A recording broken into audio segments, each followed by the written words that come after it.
Bonjour tout le monde, je m'appelle Evelyne, je vis en Italie il y a de cela 8 ans. Je fais ces vidéos pour exprimer mon indignation sur ce qui se passe ces derniers temps en Italie. Depuis les mois de juin dernier, où le gouvernement populiste est au pouvoir, ce sont les Noirs qui payent les prix avec leur vie. Aujourd'hui, à l'Occident, l'immigration, c'est un sujet qui fait monter les sondages, qui fait rabaisser les sondages, qui fait gagner les élections, qui fait perdre les élections. Un ministre italien l'a bien compris. Il en a fait son cheval de bataille, car l'immigration aujourd'hui en Europe, c'est un sujet sensible, un atout pour manipuler la population et pour s'affirmer dans la carrière politique. Et du coup, tous ces jours sur l'immigration, sur l'immigré, en particulier sur la peau noire, précisément sur l'Afrique. Aujourd'hui en Italie, l'Africain vit sous tension. L'Africain vit vraiment des moments de haine, des moments où il est agressé, il est vraiment détesté seulement par la couleur de sa peau, par la manipulation de la politique. Car aujourd'hui, la politique italienne est basée sur la haine. Nous sommes accusés de tout et de rien. Nous sommes accusés d'être la cause de tout ce qui ne va pas aujourd'hui en Italie. C'est nous qui sommes à l'origine du chômage en Italie parce que nous volons du travail aux Italiens. Nous sommes la cause de la délinquance en Italie. Cependant, 90% des crimes commis en Italie, c'est par l'Italien lui-même. Et les 10%, c'est l'immigré. L'immigré en général, donc les Sud-Américains, le Maghrébien, l'Europe de l'Est, l'immigré en général, le noir, tout le monde font partie, tous les étrangers font partie de ces 10%. Mais ceux qui commettent les 90%, c'est l'Italie lui-même, c'est l'Italien lui-même. Et ça, c'est comme si ça n'existait pas. Les Noirs est communément appelé aujourd'hui en Italie le clandestin. Que tu viennes par avion, que tu viennes par bateau, que tu aies tes documents, que tu aies la nationalité, clandestin ils vont t'appeler. Qui se traduit par l'ennemi numéro 1 du gouvernement. Donc l'ennemi à combattre, la personne à humilier. Donc le noir, l'Africain est humilié constamment ici en Italie. La vie de nos frères qui fuient désespérément la guerre, qui fuient désespérément les situations difficiles de l'Afrique, cherchant refuge en Europe, cherchant un point de départ ici. Soudain, la vie est banalisée.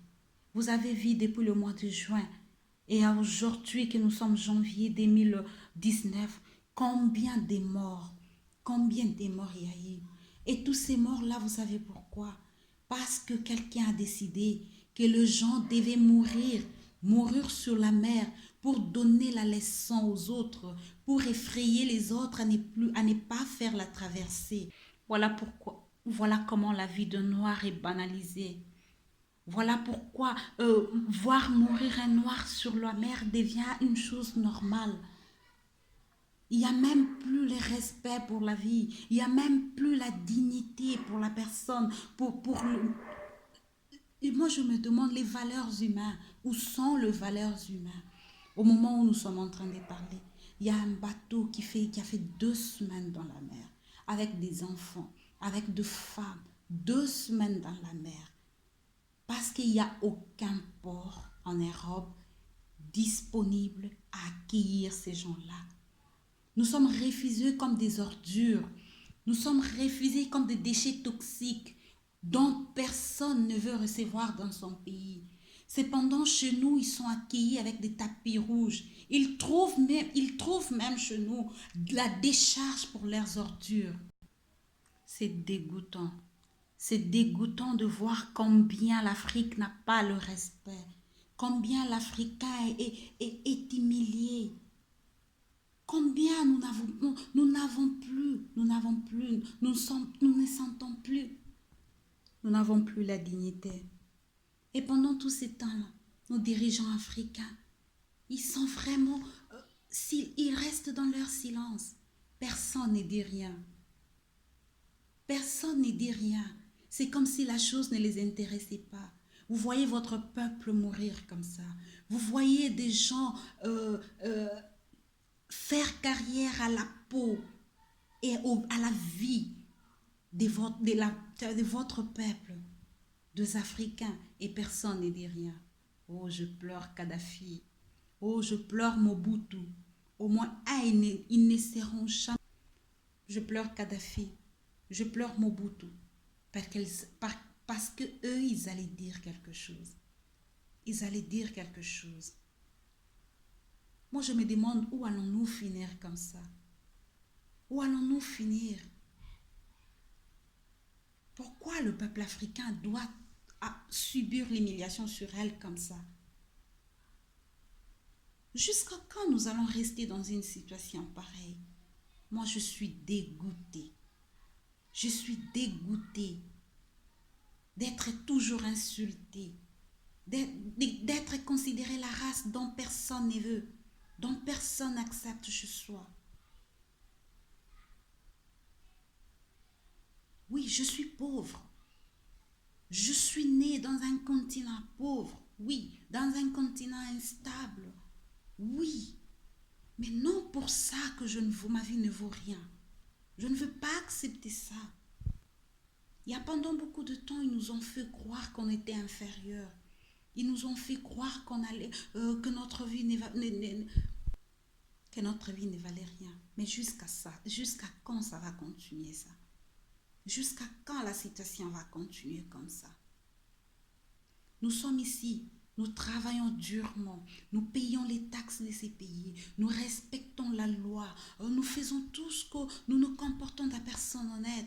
Mais malgré ça, nous sommes toujours considérés comme si on ne valait rien. En Italie, quand tu roules avec une voiture neuve, une belle voiture, tu es noir, c'est tout le monde qui te regarde. C'est tout le monde qui te regarde. Par exemple, nous, les femmes, on t'approche, on te demande, mais toi, tu as épousé un blanc? Non, messieurs.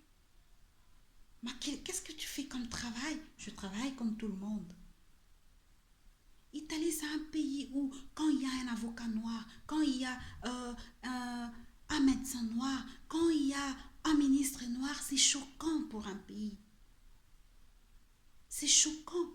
Peu importe tes compétences, peu importe tes études, tu vas peiner pour émerger dans ces pays. Et c'est comme si ça ne suffisait pas. Nous sommes aujourd'hui victimes des agressions dans la route comme ça. L'année passée, le 2017, il y a eu 3 personnes qui sont mortes rien que pour les actes racistes. Rien que pour ça. Mais jusqu'à quand?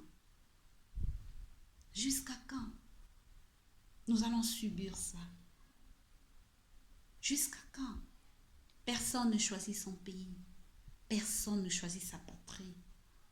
Et moi, je n'ai pas honte de dire que je suis africain. Parce que mon continent aujourd'hui est instable. Il est instable justement par l'ingérence de l'Occident sur nos pays. Parce que ça ne s'explique pas. Un continent riche comme l'Afrique et que le peuple soit pauvre, ça ne s'explique pas. Nous avons beaucoup subi. C'est dégoûtant de continuer à subir encore, continuer à subir encore. Je déplore ça. Et tout ça, ça passe sous silence de tout le monde, dans l'indifférence de tout le monde. Les gens qui sont en train de mourir, l'instabilité. Et maintenant, il n'y a même pas quelqu'un. Il n'y a même pas quelqu'un digne pour sauver la vie des autres sur la mer. Donc, on les laisse comme ça mourir parce qu'il n'y a pas un port disponible à accueillir ces gens-là. Le ministre italien déclare dans son pays, c'est lui qui aide un immigré ou un clandestin, il est ennemi des Italiens. Moi, je me refuse de croire que l'Italien est un peuple méchant comme ça, un peuple incapable d'aider son prochain. Mais où sont les valeurs humaines? Où sont les valeurs humaines? Il n'y a pas la compassion, même un tout petit peu de compassion dans vos cœurs. Moi, je me refuse d'accepter ça. Je me refuse d'accepter qu'une personne puisse utiliser le nom de sa population pour faire de mal aux autres. Je me refuse de croire qu'une personne peut construire sa carrière dans la haine. Je me refuse. Et pendant tous ces temps-là, nos dirigeants sont vraiment... ils n'existent même pas, nos dirigeants. C'est comme si l'affaire ne les concernait pas. Ils sont là à faire les guerres pour le trône, pour leur trône. Bah, c'est fini. Ils sont là seulement pour les intérêts personnels. Quand est-ce que l'Afrique, tu retrouveras ta dignité? Quand est-ce que l'Afrique, tu te feras respecter? Quand est-ce que les autres s'accorderont à tes conditions, l'Afrique? Ça fait mal. Ça fait mal, c'est écœurant. Et c'est dégoûtant voir ça. Nous sommes ici justement seulement pour chercher l'avenir. Nous sommes dans des pays ici, rien que pour travailler. C'est d'ailleurs vous-même qui êtes venus chez nous beaucoup d'années passées. Vous êtes venus chez nous, vous nous avez pris par force, vous nous avez amenés chez vous pour travailler, vous nous avez amenés chez vous comme des esclaves. Aujourd'hui, nous avons compris qu'ici, il y a le travail. Nous venons même travailler chez vous et ça ne vous va plus. Maintenant, vous fermez des frontières. Il y a des gens qui construisent des murs, il y a des gens qui mettent le barre de fer juste pour empêcher l'homme noir d'entrer dans son pays. Et non, non, non. Vous avez créé des centres de refoulement. Ici en Italie, ils viennent de voter une loi. Et la loi est basée vraiment sur l'immigration, est presque basée sur l'immigration. La chose qu'on applique avec fermeture, avec sévérité, c'est l'immigration, c'est fini. Il y a deux points comme qu'ils ont... La loi, ça s'intitule le décret de sécurité. Quand vous allez sur Internet, cherchez de voir le décret de sécurité Salvini, vous allez voir le point clé de cette loi. Je vais vous citer quelques-uns.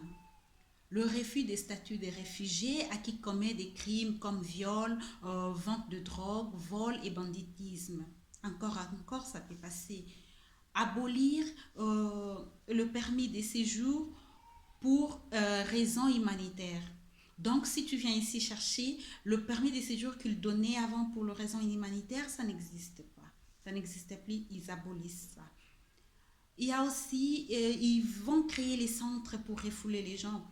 D'ailleurs, ils ont mis une somme de 1,5 million d'euros pour le refoulement d'immigrés. Pendant que l'argent pour l'encadrement, pour accueillir les migrés, pour faire un parcours d'intégration aux migrants, ils n'ont pas. Mais ils ont 1,5 million pour refouler les personnes. Ce qu'ils oublient, que les gens qu'ils refoulent, ils vont retourner. Ils vont retourner. Si vous nous accusez qu'avec vos taxes, nous survivons avec vos taxes. Mais moi, je me demande, les 1,5 million pour le refoulement, où ils trouvent ça? C'est toujours avec les taxes, non? Avec les taxes que les Italiens payent. Donc, l'argent pour faire un parcours, libérer les permis de séjour, il n'y en a pas. Mais le 1,5 million pour refouler les gens dans leur pays d'origine, cet argent, il y en a. Pour voir l'incohérence d'un système. Seulement que ces personnes retourneront. Et moi, j'ai vraiment hâte de voir combien de fois vous allez rêver. Parce que les gens vont retourner. vous pensez que non, la personne qui est désespérée, la personne qui n'a pas espoir, pour combien de fois vous allez le refouler, l'expatrier, pour combien de fois il va retourner? Parce qu'il est désespéré. Une personne désespérée n'a pas peur. Une personne désespérée, il va tenter jusqu'à ce qu'il va réussir. C'est ce qu'on oublie. Un autre point clé, c'est révocation de la nationalité à qui commet le crime du genre terrorisme. Ça encore, ça va. Un autre point, c'est l'ESPRAR, qui s'est traduit par le refus d'héberger tous les demandeurs d'asile dans les centres d'accueil, car ils seront admis dans les centres d'accueil seulement les mineurs non accompagnés et ceux qui ont déjà reçu le statut ou la protection internationale. Mais moi, je me demande, ils disent dans leur discours qu'ils ne sont pas contre l'immigration régulière, contre les demandeurs d'asile, ils ne sont pas contre. Mais faire une loi du genre, quand une personne arrive ici pour demander la protection internationale, où il habite, parce que le centre d'accueil n'hébergera pas les personnes qui demandent la protection internationale. Mais moi, je me demande où se fera la sélection. Dans la mer, comme le bateau qui reste là dans la mer à flotter sans import, c'est le ministre lui-même qui va aller là-bas faire la sélection, entendre l'histoire de chacun et décider qui a la protection, qui n'en a pas. L'incohérence totale. Et du coup, ils ont chassé beaucoup d'immigrés dans des centres, les laissant vagabonds dans la rue avec l'hiver. Ça, c'est déshumain. Donc, c'est une loi qui n'a pas d'essence. Moi, je me demande s'il y a un cœur qui dit une chose pareille, s'il y a des cœurs. Il y a beaucoup de gens qui n'ont pas de permis de séjour. Déjà, ils ont fait 2 ans et demi dans ces pays. Ils ont demandé, ils attendent à passer la commission, à être entendus, enfin d'avoir un permis de séjour. Et cette loi le jette dehors. Il le jette dehors dans l'hiver sans savoir où aller. Après, ils vont dire que non, ils sont contre la délinquance parce que ce sont les Noirs qui font de la délinquance. Expliquez-moi. Comment une personne désespérée qui vient chercher un refuge se retrouve dehors parce qu'il n'a pas de papiers, il n'a pas encore passé la commission. Pendant qu'il attend de passer la commission, il doit d'abord être dehors, il doit dormir dehors, il doit vivre sans un permis de séjour. Comment tu peux vivre en Europe? Comment tu vis en Europe? Et c'est dégoûtant. C'est dégoûtant. Mes frères africains, nous ne pouvons pas aller de l'avant comme ça. Nous ne devons pas accepter ça. Nos dirigeants africains, je vous en prie pour une fois, réveillez-vous. Faites quelque chose pour notre Afrique. Il ne faut pas être toujours des marionnettes, des gens qui font toujours la volonté et le plaisir de l'Occident. Parce qu'à la fin de compte, vous n'êtes pas respectés. Nous ne sommes pas respectés. Nous ne sommes même pas considérés comme humains. Nous ne sommes même pas considérés comme les personnes.